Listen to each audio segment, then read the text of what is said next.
Jaguar released a new advertising campaign and logo last week, sparking the Jaguar Rebrand controversy. Jaguar Rebrand controversy has generated significant buzz, especially around the shift to all-electric vehicles. If you haven't been paying attention, here's a quick overview of what's happened with the new brand unveiling.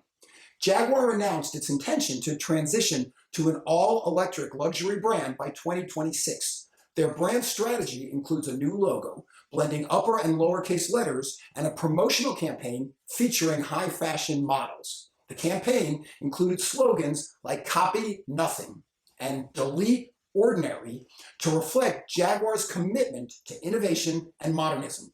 The rebranding sparked significant debate.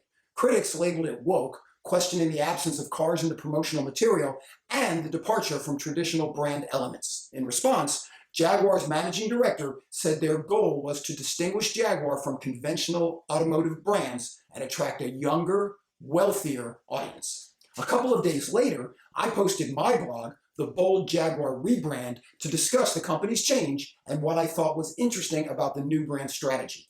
In addition to sending the post to my subscribed readers, we posted it on Facebook, Instagram, and LinkedIn. 12 of you posted comments directly on my blog. 10 people responded on Instagram. 4,583 people read it on LinkedIn, but only 6 commented. And then over 1,700 readers commented on Facebook, with another 1,600 posting reactions. Of course, it's not just my blog. Jaguar's own video had 1.5 million viewers and over 24,000 comments. The Jaguar rebrand controversy highlights how deeply consumers connect with the brand's traditional identity. Lots of the comments, both positive and negative, were thoughtful comments about Jaguar's birthright, its cars, and their business. For example, Tim wrote, "I'd favor a new XKE that's as true to its heritage as possible. Unfortunately, they must try to overcome a many-year reputation for below-average quality." Ruby wrote, "It's not going to work. 30-somethings will never buy a Jag, period." Stewie said, "The issue is that all brands will become the same when electrified. There will be nothing to choose between one brand and another, apart from price point and extras. I think it's madness to dismiss the heritage and brand values that Jaguar have built up over the last 80 years. A few were ad hominem attacks on the post's author. That's me, by the way. Edward said, "I'm suspecting that you've been paid to write this complimentary article and that you actually have never owned a Jaguar like I do, and also don't work in the marketing industry or have a degree for it like I do, and have a clue about all of the mistakes they've made. Enjoy the paycheck Jaguar gave you."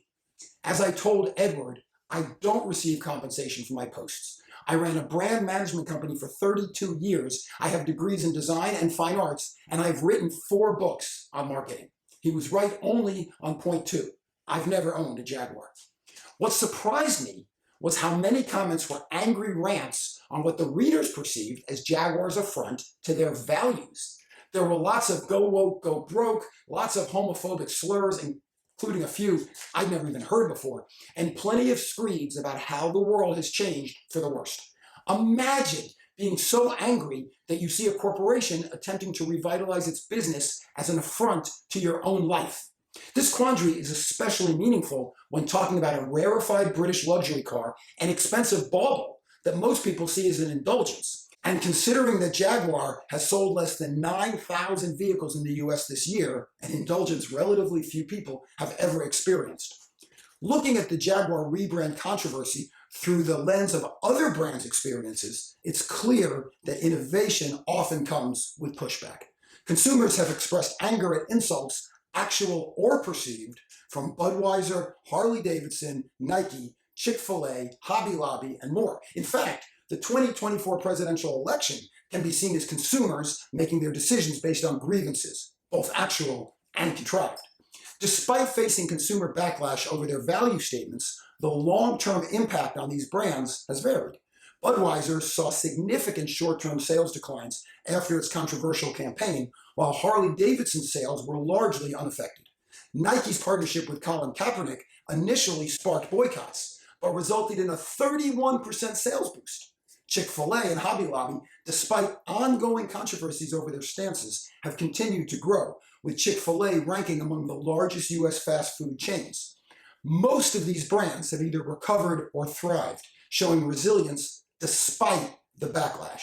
So whether the Jaguar rebrand controversy propels the brand to new heights or alienates its base will depend on its execution and consumer adoption.